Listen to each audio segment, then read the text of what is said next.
Act passed by our American Congress, which says essentially that anyone who orders an extrajudicial killing is subject to a wide range of sanctions by the American government. So the Congress invoked the Global Magnitsky Act, which gives the administration, I think, 4 months to investigate and then report back to Congress on what has happened. So in the case of Jamal Khashoggi, the act is invoked, and the administration finally comes back with no results of an investigation other than the leaks from the intelligence community. But finally, just this past week, sanctions were imposed on 16 Saudis by the American government, which basically means that they are now denied entry into the United States. So what's the effect of this? Well, the effect is these poor guys simply can't come here and go to Disneyland. That's it. There is nothing else that harms them. There's nothing else that creates any kind of penalty.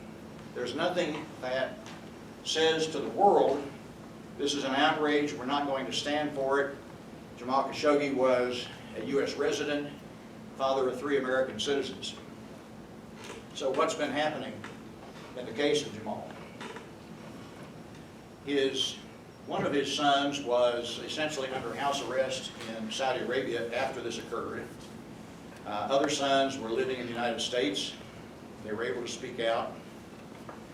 Now that the reports are that the Saudi government is providing luxury houses and monthly stipends for his children, and they are facing the prospect that the Saudis will also pay what's called blood money. Now, what is blood money? In the tribal customs of the region, if someone is killed and is then convicted or even accused, the family of the victim can demand blood money from the family of the accused. And if the blood money is paid, then all is forgotten. Everyone goes back to their activities. And so in this case, the trial, or the trials of 11 of the murderers, or at least accused murderers, hasn't yet been completed. Odds are, if the trial is completed, they're found guilty, they'll be sentenced to beheading.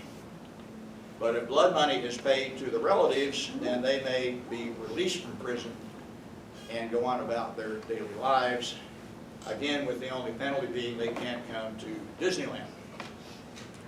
So this is the state of play as it relates to the Jamal Khashoggi case. But of course, there's more, much more to the story. The Khashoggi murder is apparently one in a series of incarcerations, attempts at intimidation, and thuggishness orchestrated by the Saudi government. They have a program that was reported, I think, in the New York Times last week, of going around the world, basically, and scooping up Saudi citizens who they consider to be dangerous or dissidents, and undertaking what's called a rendition. In other words, kidnapping them and bringing them back to Saudi Arabia for either reprogramming or detention or worse. So one dissident who was residing in the UAE, United Arab Emirates, was scooped up by the Saudis and taken back.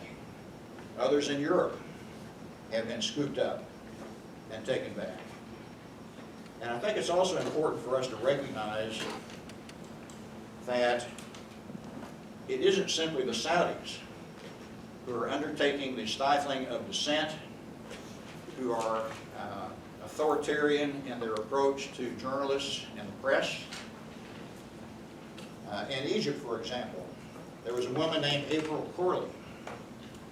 And in 2015, April Corley was arrested, held without charges, and was a victim of an Apache helicopter attack against a tourist group in the Sinai. She is now badly injured, barely recovered from her injuries. Her fiance was killed, along with a number of other tourists at that time. There have been others, American citizens who have been detained in Saudi Arabia and elsewhere, Turkey, Egypt, you name it.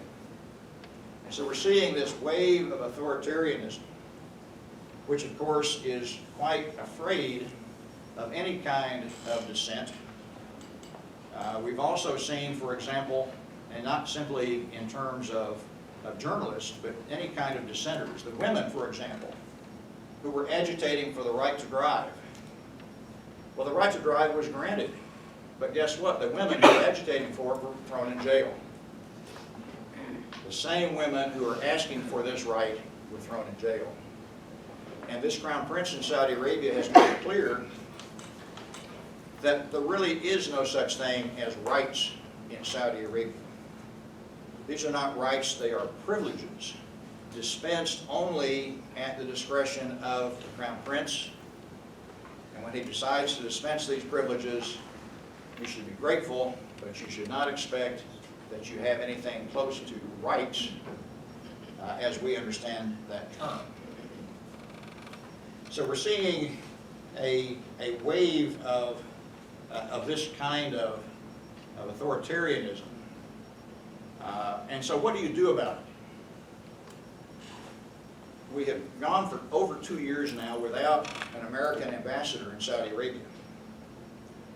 Finally, fairly recently, President Trump nominated General John Abizaid to be the U.S. ambassador.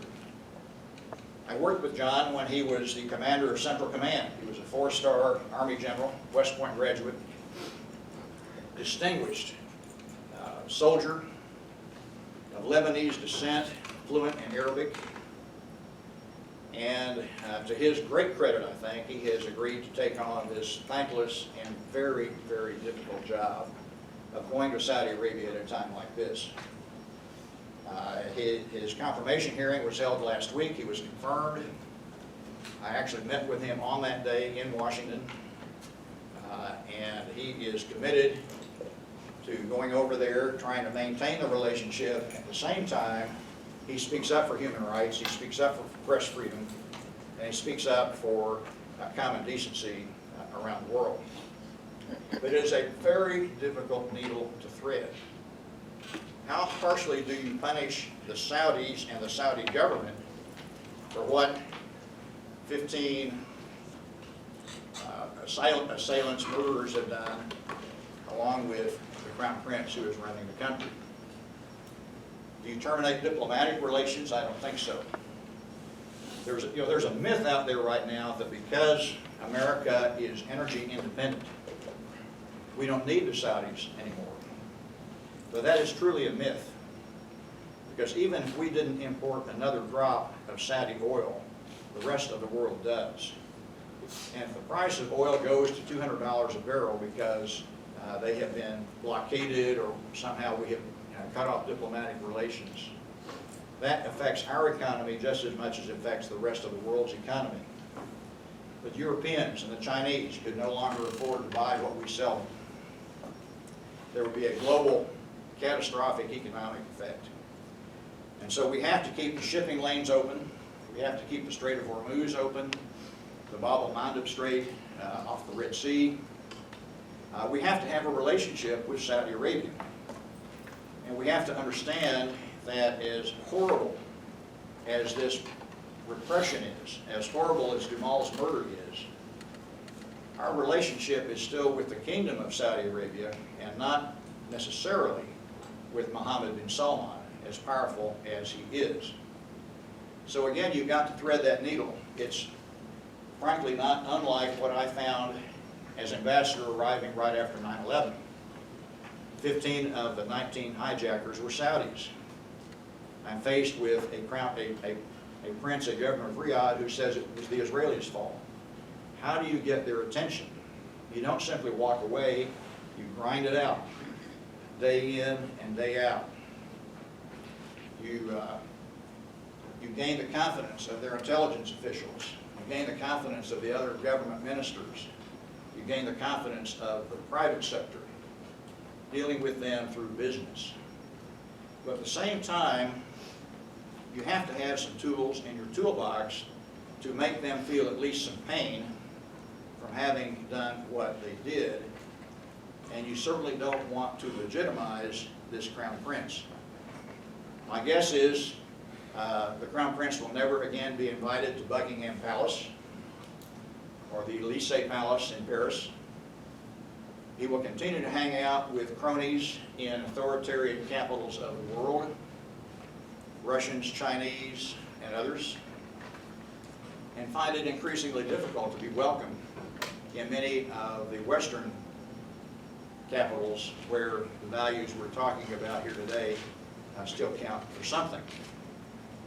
But I'll also tell you that there has been a fairly tepid response to this murder by our European allies. Congress passed a resolution basically refusing to support the war in Yemen any further. And some of this, I think, was sparked by the murder of Jamal Khashoggi. But in the midst of this, what are the French and the British doing? They are trying to sell their Typhoon fighters to the Saudis. They're trying to jump into a vacuum created by American hesitation to deal with the Saudis and make their own sales.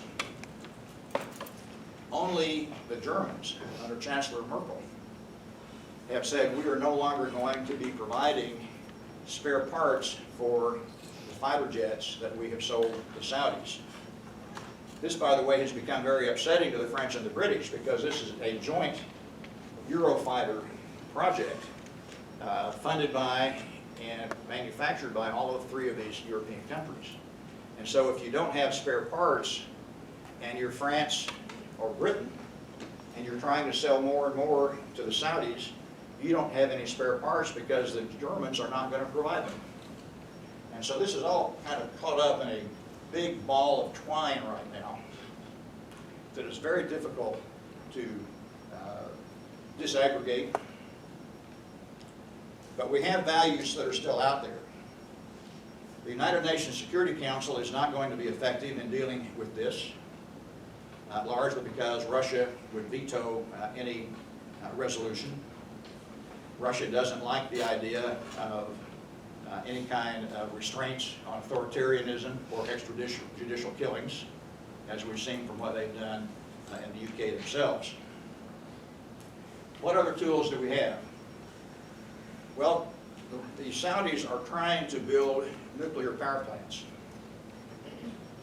They have virtually no natural gas. As much oil as they have, they don't have the natural gas. They can't get it from Qatar because they are now in a strained relationship with Qatar. And so they've been using crude oil to fuel their power plants and their desalination plants. Well, at $60 a barrel, to say nothing of $80 a barrel a couple of years ago, that's a very expensive way to fuel your desal plants or your power plants. And so long term, their vision is they will shift over to nuclear power. To do that and to have access to American nuclear technology, they have to comply with Section 123 of the Atomic Energy Act, which requires congressional approval of any transfer of sensitive technology. And our Congress right now is so unhappy with the Saudis that the prospects of complying with that 123 agreement are very remote. We do have a similar agreement with the UAE in Abu Dhabi. But the Emiratis in that agreement have agreed to two things the Saudis have refused to agree to. One is to to agree not to reprocess spent fuel, and the other is to not enrich uranium. The Saudis refuse to agree to do this, which again makes a 123 agreement with our Congress unacceptable. So currently the Trump administration and the Department of Energy have gone around the 123 agreement and have transferred at least some nuclear technology or information to the Saudis. We also have our own ability to limit the provision of spare parts for the F-15s that we have sold to the Saudis. They have a huge fleet of F-15s manufactured by Boeing, and if we chose to not provide those spare parts, the Saudi Air Force would be grounded in about 2 weeks. So you have a few tools in your toolbox. Again, you have to thread that needle between maintaining a relationship. You don't want the Saudi government to go down and have Iran or Al-Qaeda or ISIS fill that vacuum. You can't afford to have that happen. You certainly don't want any of those actors to have access to the Saudi oil fields or to be able to close the Strait of Hormuz. And so you've got some very difficult policy choices, none of which are frankly that satisfactory. But what you have to keep doing, and this is what I hope Ambassador Abizaid will now do as he takes his post, is continue to get in their face. Continue to say, you need to do better. We can be your strongest ally if you will do better. But this conduct is not acceptable. We also have one other opportunity that is just now emerging, and that is, remember I told you about the Saudi ambassador to the U.S. who told Jamal to go to Turkey, the brother of Mohammed bin Salman. Well, luckily, he has hightailed it out of Washington back to Riyadh.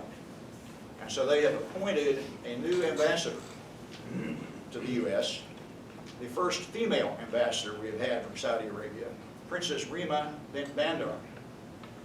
Princess Rima is the daughter of the long-serving Prince Bandar, who was the Saudi ambassador to the United States for about 22 years.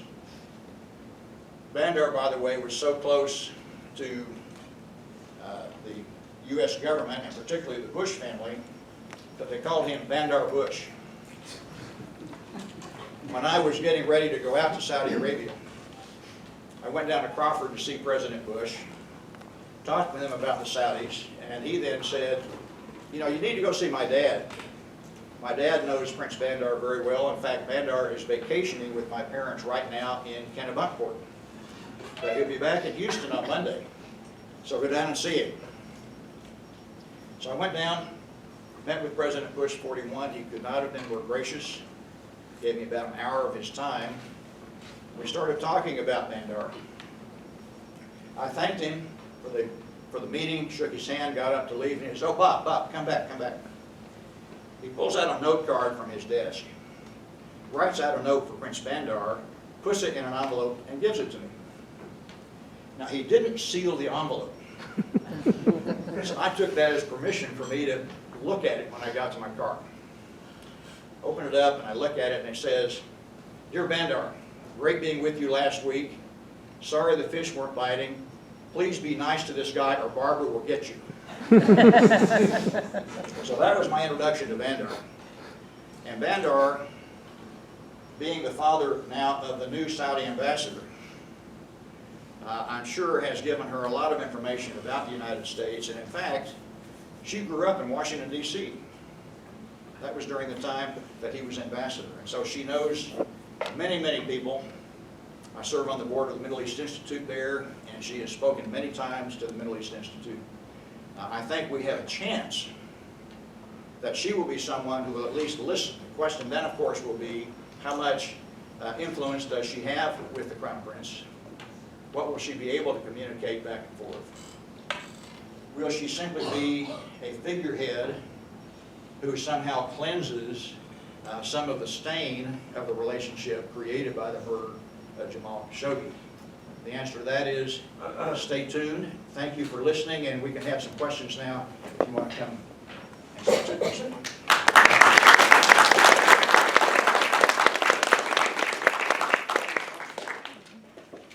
Okay, audience members, we have a microphone. I'm going to pull it over to the side here and just form a line along the stairs here and pose a question to our guest, please.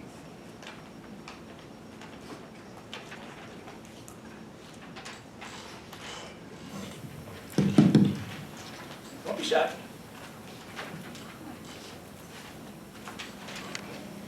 You said that the Trump administration was sending nuclear technology to Saudi Arabia. in what manner are they doing that? How are they achieving this? That's what Congress wants to know as well. We don't know the answer to that. There have been apparently 2 or 3 communications, maybe up to 5, providing what I would probably characterize as preliminary information on how you go about creating a nuclear power plant. I think it would be shocking if truly classified information subject to the 123 section of the Atomic Energy Code had been transferred at this point. But the short answer is we don't know, and I don't think it's been disclosed to Congress. Thank you. Hello. So you said that President Trump has been hesitant to get behind the official narrative of the Khashoggi murder. What message do you think that sends to journalists here in the U.S.? I think it's a scary message, particularly when you combine it with President Trump's assault on American journalists generally. Unless you're with Fox News, you were basically in his crosshairs. So when you combine that with apparently a tolerance for the anodyne, unbelievable explanations coming out of the Saudis, I think it does send a difficult message for journalists here. And I think the response has to be, we just grind it out. We keep doing what we do, let the chips fall where they may. We still have, luckily, in this country, the First Amendment. And I think we still have courts that will protect those who practice the First Amendment.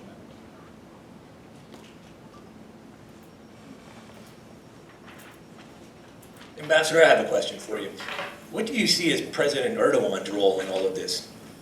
President Erdogan in Turkey, frankly, was milking this episode for everything he could. The Turks are great rivals of the Saudis. Erdogan has, I think, a vision of replicating the Ottoman Empire, of Turkish superiority over the Arabs, and of leading the Muslim world. And so he trickled out information day by day by day about the murder, tantalized many with talk of a recording, and at the same time is rumored at least to have been trying to exact concessions from the Saudis in exchange for stopping that trickle of information. I think he now believes that he has heightened his stature in the Arab world, and certainly in Western confines as well. But Erdogan has a lot of problems that I think will make it unlikely that he'll succeed in the end. For example, he is now purchasing a missile defense system from the Russians. At the same time, he is trying to purchase F-35 fighter planes from the United States. Now, the Russian S-400 system is designed to shoot down F-35s. And so, if the Russian advisors who help install the S-400 missile defense system also have access to F-35 technology, it will simply enhance their ability to take countermeasures against the F-35s. NATO is unlikely to sit still for this, and the United States has said, well, some individuals in the U.S. have said we will not go through with the F-35 sale if he goes through with the S-400 sale. So Erdogan also, by the way, lost elections in most of the major capitals of Turkey for mayor just this past 10 days. So his political situation is up in the air, but he is clearly no friend of the Saudis.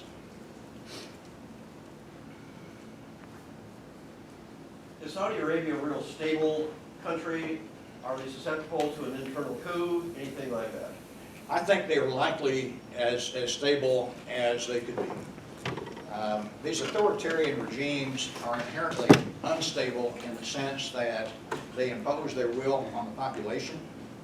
But unlike so many of the countries we saw in the Arab Spring of 2011, the Saudis avoided that because they have enough oil income to spread it around the population. They can subsidize education, gasoline, utilities, in a way that keeps the major part of the population from rebelling and expressing dissent. Also, these social programs that the Crown Prince has implemented, movie theaters, mixed viewing of sporting events, women driving, even though they are dispensed as privileges, they are welcome privileges by the population. And the Saudi population is about 2/3 under the age of 30. And so they relate to this guy. They like his charisma. And right now there is not a viable alternative that could emerge. Once King Salman dies, there will be a period of risk, but I put that at about a 1 to 2% risk rather than a 30 or 40% chance. Yes, sir.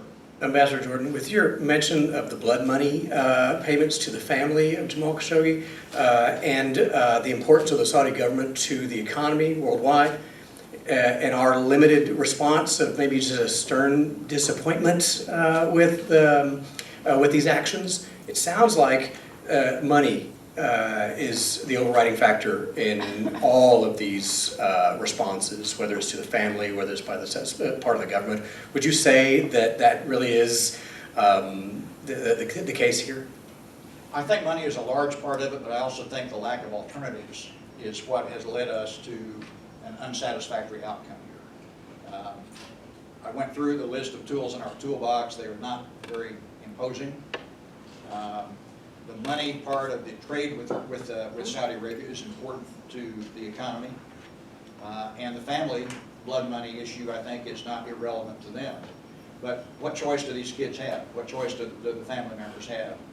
It's either to look like martyrs and victims to the rest of the world, or to just keep their mouths shut by the payment of money. Kind of a two-part question here. So, first of all, is it your understanding that, in terms of the Khashoggi murder, is it your understanding that these kinds of things are happening all the time in Saudi Arabia? And as the follow-up question, is it the nature of Khashoggi's murder that led it to be publicized so much, or is it that he was working for an American publication? The first part of the question is, are these things like Jamal's murder happening all the time in Saudi Arabia? Much of this is happening in Saudi Arabia. People are being detained, they're being tortured, they're being taken off the street. I think if Jamal had not resisted, it's possible they would have simply done a rendition and taken him back to Riyadh, where we might never see him again, even though he was chopped up. Secondly, I think the second part of your question is, if there's something unique about Jamal's murder, particularly being a writer for the Washington Post, and I think, yes, I think there is something to that. I think the Post kept the story alive. Other journalists picked it up as well. The Post has a heated competition, almost head-to-head with the New York Times. And so the Times also covered it heavily. It resonated with the journalistic community, and it resonated with Congress. I think there is probably a lingering distrust of the Saudis emanating from 9/11. We still haven't gotten over that, and some of the resentment. Some people have said we should have invaded Saudi Arabia instead of Iraq. And so there is that element out there that's been fairly quiet, but it was revived a bit, I think. And also the gruesomeness and the dramatic nature of the murder, the brazenness of it, I think is something that also got a lot of people's attention. But a former ambassador to Afghanistan and Iraq named Ryan Crocker has said that if you want to hold the Saudis accountable for something, look at Yemen. They are basically responsible for killing about 300 civilians a day in Yemen through their blunderbuss activity of indiscriminate bombing. And so that's 300 souls, and yet we're focused on one, partly because it has captured our imagination.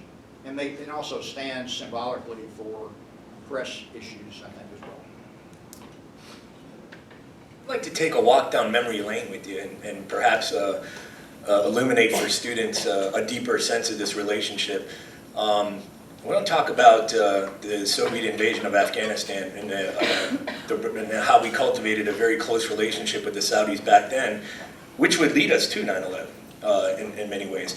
So my question is this: is the influence of Aramco really a driving force in this Saudi-U.S. partnership in the region? Well, certainly the relationship with Aramco is a driving force. There's no question about it. As a historical footnote, let's remember that when the Soviets invaded Afghanistan in 1979, it was also the year that the Iranian Revolution occurred. It was also the year in which extremists took over the Grand Mosque in Mecca. So you have all of this happening to the Saudis basically at the same time, and they joined with the United States to seek to repel the Russians from Afghanistan. This is what Jamal Khashoggi was covering. This is why he, as a journalist, went to Afghanistan and interviewed Osama bin Laden. Osama bin Laden then came back after the Soviets were kicked out in the late 1980s. And in 1990, Saddam Hussein invaded Kuwait with a clear design on marching then onto the Aramco oil fields in the eastern province of Saudi Arabia. Osama bin Laden then goes to King Fahd and says, let me and my jihadis who are now back from Afghanistan be the ones who repel Saddam. And King Fahd says, well, what about Saddam's Air Force? You don't have an Air Force. And Osama bin Laden reportedly says, oh, we will stop them with the power of prayer.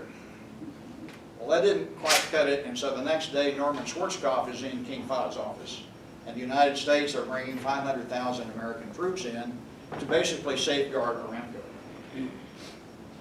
And that relationship continues to be a very important relationship to this day. And Aramco is cited, by the way, as probably the most progressive corporate institution in Saudi Arabia. For many years, the Aramco compound has not been subjected to the same kinds of religious scrutiny, dress behavior, or anything else. It's pretty much like living in Southern California if you live in the Aramco compound.